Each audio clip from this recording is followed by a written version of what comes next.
Hello everyone, Joshua Myers here, and today I'm going to be reviewing The Mask starring Jim Carrey.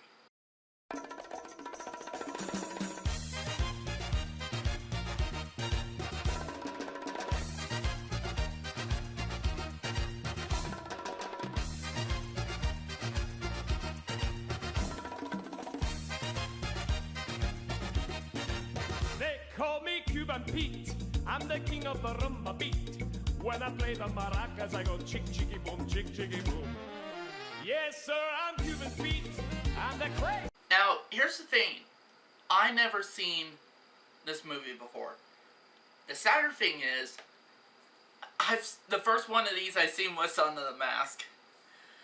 The reason for that, because it was on Cartoon Network. Me as a dumb kid thought it seemed interesting. Boy, was it not.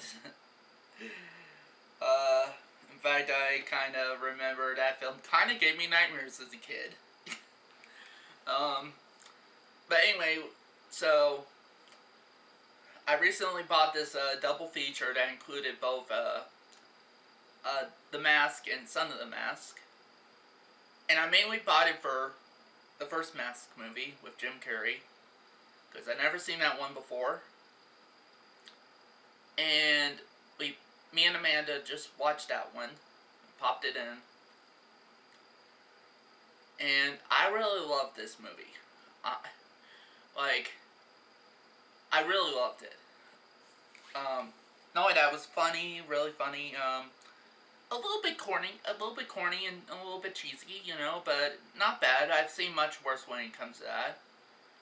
I really like Jim Carrey in this. Actually, I thought, so far, I think out of the movies I've seen him in, this is probably his best role I've seen him in. And yeah, I can honestly really relate to Jim Carrey's character in this movie.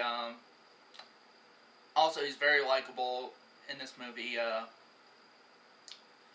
And this is the first film that introduces Cameron Diaz, actually.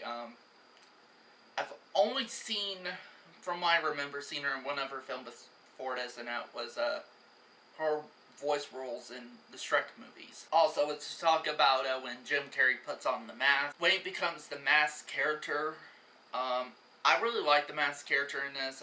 He was pretty funny. I really liked the effects they were doing. The effects were pretty good at the time. I still think they're pretty good even. Throughout the time when I was watching this movie, I was thinking, it could have been so easy for them to make a good sequel out of this. It really could have. Even if they did recasting, used new characters, not using the old characters, it still could have been easy as fuck for them to do. And yet we end up getting Son of the Mask somehow. Also, I think the villain in this movie, the antagonist, not as good as the rest of the stuff, to be honest. Even when he puts on the mask himself. Yeah. The songs are pretty good, I think. Yeah, I just think it's a really fun movie. If you guys haven't seen it, if you guys haven't seen this movie, go check it out however you can. So I'm going to give The Mask a 4.5 out of 5 stars. I don't think it's perfect. If it was perfect, I think they would have had a much better antagonist. But other than that, the rest of the film, I think, is done perfectly. So, and honestly, I think I probably know why I procrastinated on seeing the original film for years, and that's probably because of how it's like I said, I saw Son of the Mask first before this, and I think maybe Son of the Mask kind of turned me away from watching The Mask.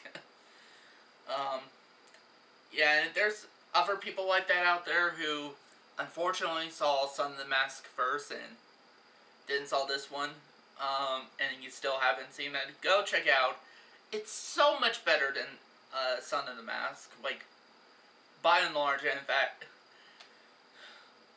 I came to thinking, as far as it seriously could have been so easy for them to do a good sequel, even with recasting. And Even Amanda thinks I could do a much better, Mask movie, actually,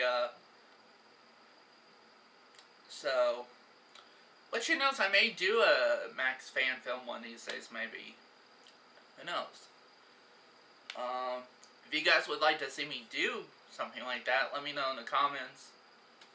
That's it for today, folks. Thank you guys for watching, and see you next time.